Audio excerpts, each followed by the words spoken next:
Valery यानकोवस्की, लेव कप्लानोव, Abramov साल्मिन, 3 Soviet अधिकारी जो शिकारी भी थे और उन्होंने मिलिट्री ट्रेनिंग भी ले रखी थी। इनका काम उत्तरी अमेरिका की धरती पर उतरकर गुप्त जानकारी इकट्ठा करना था।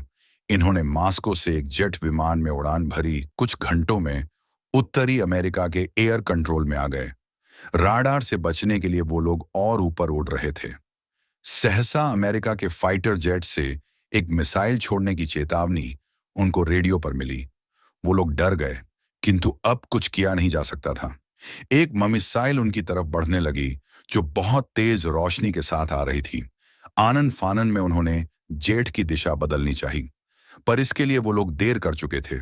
तभी आकाश से एक चील जैसा परिंदा टकराया और उन विमान नीचे गिरने लगा। दूसरे शब्दों में यूं कहे तो उनका प्लेन क्रैश हो गया और वह एक घाटी में समाते चले गए। उनके प्लेन में 2 पायलट, 2 सार्जेंट और 3 अफसर, कुल 7 क्रू मेंबर थे। घाटी में एक मीठे पानी की झील थी, अतः प्लेन रगड़ खाता हुआ सतह में तैरने लगा। ऐसा प्रतीत हो रहा था कि उनके प्लेन को ज्यादा नुकसान नहीं हुआ था, किंतु सभी मेंबर जल्दी से प्लेन के बाहर आ गए। सभी ने अपने हथियारों को चेक किया और बैग में रख दिए, और बैग एक सार्जेंट को पकड़ा दिया गया।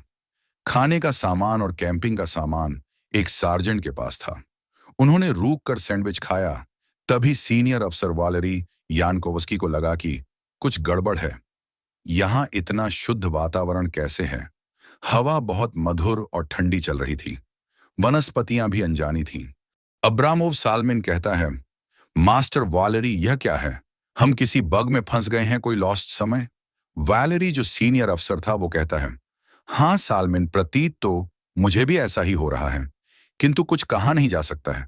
वैसे मैंने जीव विज्ञान में पढ़ा था, यह प्लेस्टोसीन युग प्रतीत हो रहा है, और प्लेस्टोसीन युग में विशाल और अद्भुत जानवर पाए जाते थे जिन्हें मेगाफोना कहा जाता है। इसमें कोई अचरज नहीं। कोई यह बड़ा सा मैमथ जो हाथी जैसा पर लंबे बालों वाला विशालकाय जानवर दिखाई दे रहा है, वह कल्पना से परे है। तभी मास्टर चौंकते हुए कहते हैं, देखो, वह रहा सैबर टूथ टाइगर, जिसे स्माइलोडॉन भी कहते हैं। लंबे धारदार दांतों वाला शिकारी जानवर दिखने में बेहद खूबसूरत है। और बला का डेंजरस जानवर भी देखो, यह अफ्रीकी सिंह की भांति प्राइड में रहता है। सब घास में छुप के रहना और राइफल्स तैयार रखना, खतरा किसी भी पल आ सकता है। तभी एक और अफसर मास्टर से पूछता है, जिसका नाम लेव कप्लानोव था, मास्टर, क्या इस युग में मनुष्य नहीं पाए जाते? मास्टर ने कहा, प्राचीन मनुष्य जैसे होमो इरेक्टस, होमो निएंडरथल और बाद आधुनिक मानवों के पूर्वज होमो सेपियंस अस्तित्व में आ गए हैं। वो गुफाओं में शेल्टर बना के रहते होंगे। यदि हमें सरवाइव करना है तो उन्हें ठिकाने ढूंढना होगा। वे लोग उत्तर दिशा, जहां बड़ी पहाड़ी थी, उस दिशा की ओर टुंड्रा घास में धीरे धीरे ओंठ लेकर बढ़ ही रहे थे। तभी एक सार्जेंट ने चौंकते हुए मास्टर को बताया, मास्टर देखो, बड्ढा सा अजगर जो उस आदिमानव को कुंडली में दबाए हुए है और निगलने वाला है। अरे हाँ, सार्जेंट, प्लेस्टोसीन युग में पाए जाने वाले विशाल सांप जो टिटानोबोआ सेरेजोनेंसिस कहलाते हैं। लेकिन यह सांप मुख्य रूप से पैलियोसीन काल, लगभग 60 मिलियन वर्ष पूर्व में रहता था, जो प्लेस्टोसीन युग से बहुत पहले का समय था। यह विशाल सर्प संभवतः अजेंडेड बोआ यानी एनाकोंडा और रॉक पायथन जैसी प्रजातियों का वंशज प्रतीत होता है। खैर, राइफल लोड करो, हमें अपने पूर्वज को बचाना होगा। तभी सेकंड अफसर लेव कप्लानोव ने AK-47 से विशाल सर्प के सर में निशाना साध के उसके सर के परखच्चे उड़ा दिए और प्राचीन मानव होमोसेपियंस को बचा लिया। यह देखकर होमोसेपियंस घबरा गया और घुटनों के बल बैठ गया। शायद यह उसका तरीका रहा होगा अभिवादन और कृतज्ञता दिखाने का। होमोसेपियंस ने अपनी पोटली से कुछ मीट के टुकड़े निकाले और सोवियत अफसरों के सामने खाने के लिए रखे।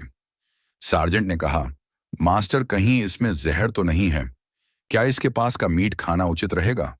मास्टर ने प्रत्युत्तर में कहा, लॉस्ट युग में हमें इन लोगों पर भरोसा करना ही होगा। सभी ने उसके पास का मीट खाया और झील का पानी पिया। पानी बहुत शीतल, मीठा और विशुद्ध था। प्राचीन मानव ने अपनी भाषा में कहा, तूने बोना को एक झटके में मारकर हम पे एहसान किया।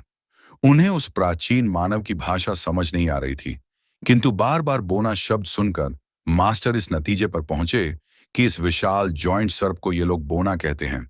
शायद कालांतर में यह अभ्रंश होकर बोआ बन गया होगा। तभी एक आर्जेंटाविस पंक्षी एक सार्जेंट को उठाकर एक पहाड़ी नुमा घोंसले में ले जाने लगता है। तभी सभी दौड़कर परिंदे के घोंसले में चढ़ जाते हैं और सार्जेंट को बचा लेते हैं। सार्जेंट कौतूहल से पूछता है, मास्टर, ये परिंदा कौन सी प्रजाति का है? क्या यहाँ ऐसे और भी हैं? मास्टर कहते हैं, इसे आर्जेंटाविस मैग्निफिसेंस कहते हैं।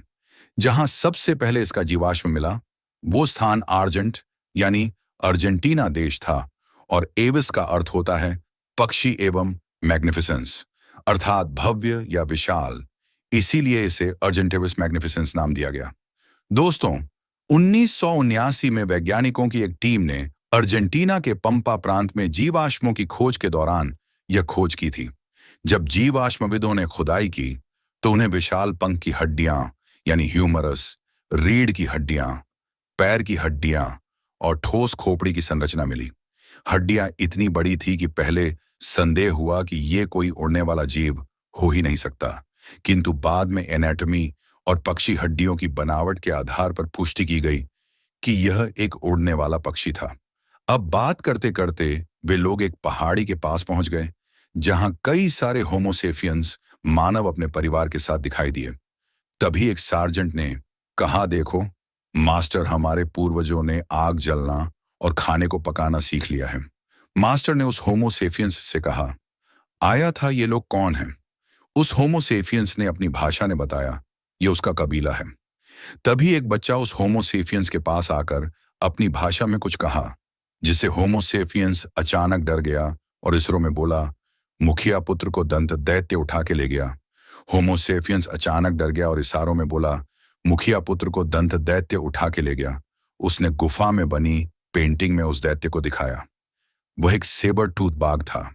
मास्टर ने कहा, हमें मुखिया के लड़के को खोजने जाना होगा, क्या तुम लोग तैयार हो? इस पर एक सार्जेंट कहता है, यदि वो बाघ सेबर टूथ बाघ है तो खोजना उचित नहीं होगा, क्योंकि उसने अब तक तो बच्चे का काम तमाम कर दिया होगा। कहने पर वो अधिकारी और क्रू मेंबर हथियार के साथ जाते हैं। वे लोग पहाड़ी से नीचे देखते हैं तो उन्हें सेबर टूथ बाघ यानी स्माइलोडॉन की फैमिली बड़ी सी चट्टान में उस मुखिया के लड़के को खाते दिख जाती है। सार्जेंट कहता है, मास्टर गोली चला दो, पर अनुभवी सीनियर साफ मना कर देते हैं। उनके हिसाब से अन्य जानवर ग्रासलैंड में मौजूद हैं। ऐसे में हमें पारिस्थितिकी तंत्र को बिगाड़ने की कोई जरूरत नहीं। यदि संभव हुआ तो हम कोई योजना बना के बाघ के आतंक से छुटकारा दिलाएंगे।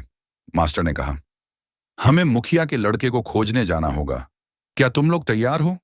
इस पर एक सार्जेंट कहता है, यदि वो बाघ सेबर टूथ बाघ है तो खोजना उचित नहीं होगा, क्योंकि उसने अब तक तो बच्चे का काम तमाम कर दिया होगा। कहने पर वो अधिकारी और क्रू मेंबर हथियार के साथ जाते हैं।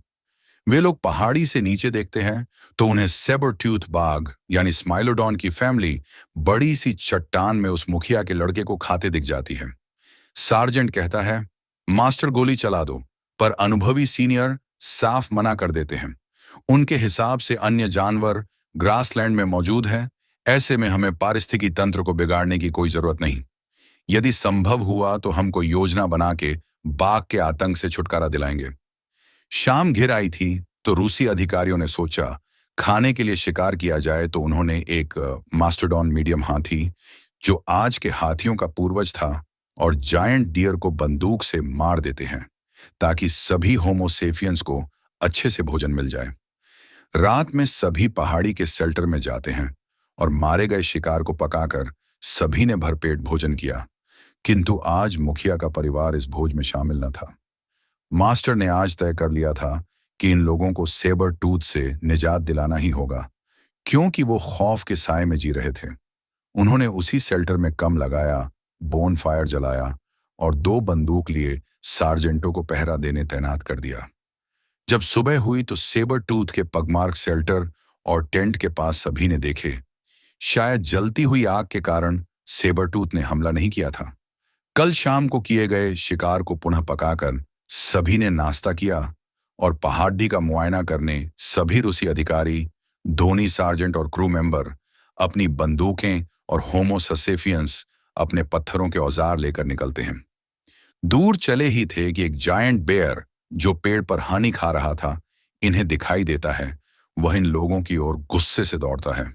किंतु एक सार्जेंट ने हवा में राइफल चला दी, जिससे एक भीषण धमाका हुआ और वह जायंट बेयर ने वहां से भागने में ही भलाई समझी। जंगल तरह तरह के जानवरों से उन्हें रूबरू करा रहा था। थोड़ा और चले थे कि उन्हें डायर वुल्फ का पैक दिखाई दिया। पैक ने इनकी टोली पर हमला किया, पर राइफल ली ऑफिसर्स ने एक एक करके कई डायर वुल्फ को मार दिया। फिर उनके पैक को भागना पड़ा। मृत डायर वुल्फ की खाल को निकला गया ताकि ठंड से बचने में काम आए। फिर टीम लौट गई। उनका मानना था कि उन्हें कोई दूसरी योजना बनानी चाहिए। दोस्तों, पहले पार्ट में इतना ही। मिलते हैं जल्दी ही नेक्स्ट पार्ट में।